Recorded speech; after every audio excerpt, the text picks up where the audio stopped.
தாவீது வேணும், ஆனா தாவீது வேணாம். என்னங்க பாஸ்டர் சொல்றீங்க, வேணுமா வேணாவா? ஏதாவது ஒன்று சொல்லுங்க. நல்லா பார்த்தீங்கன்னா, they want David but they don't want David. What is the reason or what is the catch here? தாவீது வேணுங்க, ஆனா தாவீது வேணாம். அப்படின்னா என்னன்னா, தாவீது கிட்ட இருக்கிற அபிஷேகம் வேணும், தாவீது கிட்ட இருக்கிற அந்த பொட்டன்ஷியல் வேணும், தாவீது கிட்ட இருக்கிற ரிசோர்சஸ் வேணும், தாவீது எங்களுக்காக போய் யுத்தம் செய்யணும், தாவீது எங்களுக்காக போய் காரியங்களை செய்யணும், எல்லாம் செய்யணும். ஆனா தாவீது வேணாம். நம்ம வாழ்க்கையில் கூட சில மனிதர்களை பார்த்திருப்போம், நம்ம வேணும் ஆனா நம்ம வேணாம். அப்படின்னா என்ன? நீங்க அவங்களுக்கு வேலை வாங்கி தரணும், நீங்க அவங்களுக்கு ரெக்கமெண்டேஷன் பண்ணணும், உங்க மூலமா அவங்க வீசா எடுத்துக்கணும், உங்க மூலமா எல்லா அற்புதம் எல்லா நன்மையெல்லாம் பெற்றுக்கணும். ஆனா நீங்க வேணாம். அப்படி பார்த்துருக்கீங்களா? யாரையாவது சொல்லுங்களேன். ஸ்வீடன்ல வேற மாதிரி ஆட்களோ?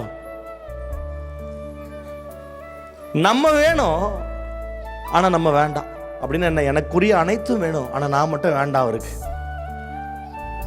இதே சூழ்நிலை தான் தாவீதுக்கும் ஏற்படுகிறது. தாவீதுக்கு சுற்றிலும் இருந்த எல்லாம் அவங்களுக்கு வேணும், ஆனா தாவீது வேணாம். அவனை அழிக்க நினைக்கிறார்கள். எல்லாம் அவருடைய சுய பலத்திலே, நல்லா கேளுங்க, அவருடைய சுய பலத்திலே எல்லாவற்றையும் செய்து சோர்ந்து போன பிறகு, ஒன்றும் நடக்காது என்று சொல்லி முடிவுக்கு வந்த பிறகு, அவர் எழுதின, அவருக்கே அவர் சொல்லிக் கொண்ட, அவரை கன்சோல் பண்ணி கொண்ட வார்த்தை தான் இந்த வார்த்தை. என் ஆத்துமாவே. யாருக்கு சொல்றாரு? அவருக்கு அவரே சொல்லுகிறார், என் ஆத்துமாவே, நீ இவ்வளோ டென்ஷன் எடுத்தியே, எல்லாம் வீணா போச்சு, இவ்வளோ முயற்சி செஞ்சியே, எல்லாம் வீணா போச்சு. என் ஆத்துமாவே, அதனால நீ என்ன பண்ணு? தேவனையே நோக்கி அமர்ந்துரு.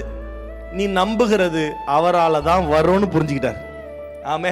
நீங்க என்ன முட்டி மோதினாலும், என்ன ஸ்ட்ராட்டஜி போட்டாலும், என்ன திட்டங்கள் போட்டாலும், என்ன ஆலோசனைகள் போட்டாலும், 1000 முறை உட்கார்ந்து யோசித்தாலும், அவர் நினைத்ததுதான் உங்கள் வாழ்க்கையில நடக்குமே தவிர, அவர் நினைத்ததெல்லாம் மேன்மையான நினைவுகள் மாத்திரமே. உங்கள் நினைவுகளை காட்டிலும் அவருடைய நினைவுகள் உயர்ந்ததாயும் சிறந்ததாயும் இருக்கிறது.